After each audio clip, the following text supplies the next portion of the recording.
Let me break it down real quick for those who don't follow Star Wars that closely. There are 7 episodes. Rogue One is not a part of those episodes, though it is connecting. The episodes are the main story. Rogue One is a one-off. And Rogue One takes place in between episode 3 and episode 4. So yeah, this is not in episode 8 if you were expecting that and kind of confused. Yeah, there you go. Your little lesson.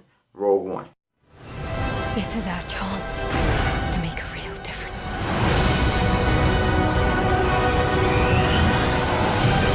Are you with me? All the way.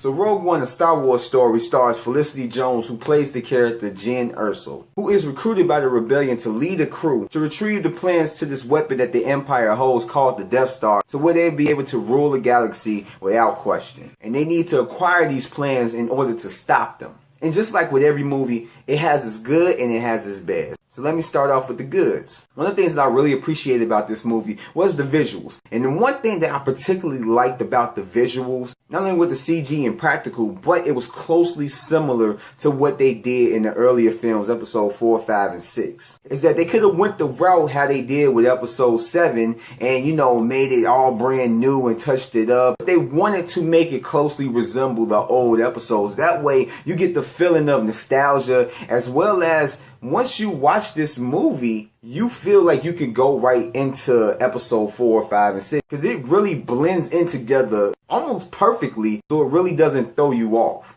And this movie was highly entertaining, as well as I found myself enjoying the hell out of it.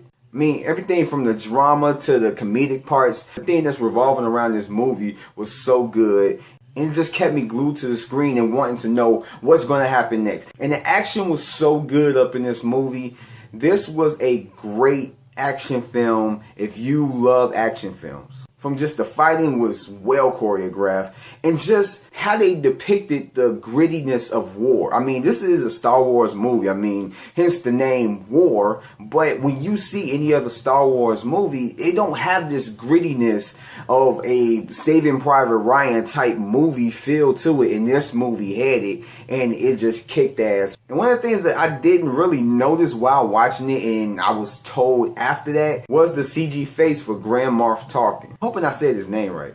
Like, I'm not a big fan of Star Wars. I mean, I am excited to see the newer movies coming out every year, but I'm not a huge fan of Star Wars, so I didn't even know the actor died that played him originally, as well as I didn't even know that his face was going to be CGI, and it just kind of blew my mind because I saw this movie twice already, and it really didn't stand out to me. I mean, it stood out a little bit. I knew it was something wrong. I just didn't notice that it was CGI. So kudos for them, because they did a great job on that. As well as the android K2SO was one of the standout characters in this movie. I mean, he is an android similar to CP3O, but more interesting. I mean, he's basically kind of like a human stuffed inside of an android, because he has that type of humor, has that type of attitude, personality, and all that stuff. You would never think that this was an android. And one of the other things that I did love about this movie, which I'm not going to talk too much into it for those who haven't seen it yet, but Darth Vader is in this movie. Like I said, it takes place in between episode 3 and 4.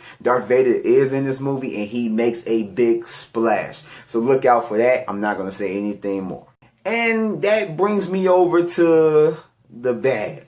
One of the things that I disliked about this movie was that it really didn't have too much character development. A lot of these characters, you want to know what's in their background, why they're at where they at, why they are the way they are, and we just don't get that. It's like these characters were just thrown together and now we're going to do this mission, and there was nothing more given to us to make us care for these characters more than what we did leaving this movie. As well as certain characters have certain relationships, and us as viewers, as the audience, would want to know why these characters have this type of relationship. Like, what happened with them? Why are they together? Why did this person care for that person? It's like, it just really didn't give us that, and I felt like they could have worked a little bit harder on that and made us care for the characters a little bit more, but they just didn't do it. It didn't hinder the movie too bad, but it was highly noticeable. The only person that it really did go into the background was the main character, Jyn Erso, and another character which was just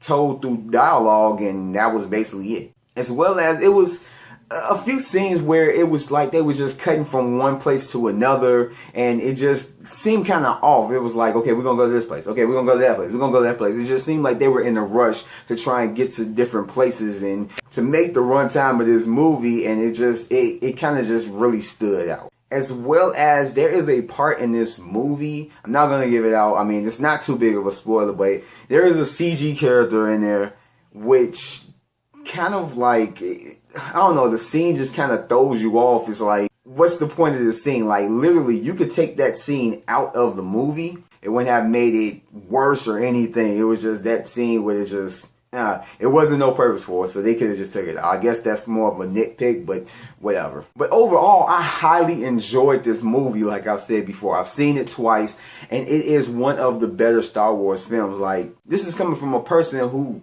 I'm not a huge fan of Star Wars, but I do appreciate the films, and I do understand that they are good films. Though I know a lot of people don't like the prequels, but that's another story. But I really enjoyed this film, and I know you guys will too. If you can still catch it in theaters, it's worth checking out. With me, it's worth at least 3 tickets. I've seen it twice. I would have saw it again, but yeah, you know, things happen. But yeah, if you get a chance to check it out, check it out. If you don't get the chance to check it out in theaters, which you should, it's worth buying on Blu-ray. I mean, this movie is incredible. Everything that they did good as hell. It's not a perfect film, but at the same time, it was done good. And with that said, this concludes my Take One movie review on the movie Rogue One: A Star Wars Story. Go ahead, hit that like button, subscribe to my channel, turn on your notifications. That way you can get the notifications for when I drop a new video on this channel. As well as check out my other videos. Check out the latest videos that I've done. I'm probably going to end up putting it on the screen or something like that. If not, it's going to be in the description below. So go ahead and check that out, as well as my social media. So follow me on Facebook, Twitter, Instagram, all that good stuff. And yeah, that's it. So I will catch you guys next time. Peace.